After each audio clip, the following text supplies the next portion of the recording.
A conference meant to address the governance of the internet has begun in Brazil.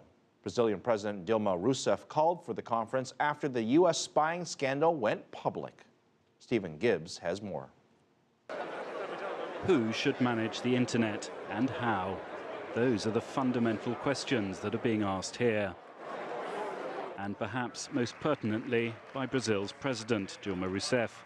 Since it was alleged her own communications were targeted via the largely US-controlled internet, she has led calls for a review of internet governance. No Brasil, cidadãos, empresas, representações diplomáticas. In Brazil, citizens, companies, diplomats, even the office of the presidency have had their communications intercepted. These events were not acceptable and are still not acceptable. The US currently administers the codes and numbering system of the net, and many data cables physically pass through US territory. Some delegates feel that that has led to a host of problems. Net Mundial is offering us a great opportunity for change. Change from one stakeholder hijacking the process to an open and inclusive process. But the challenge for all the delegates here is to try and find a workable alternative to the current situation.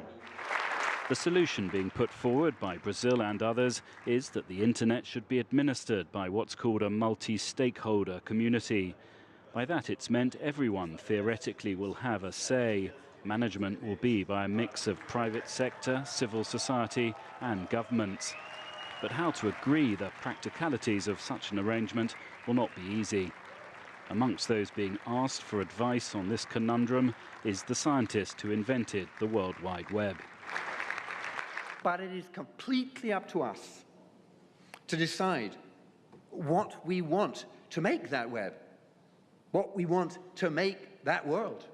Go and think about what you want and define some sort of global Magna Carta for the internet.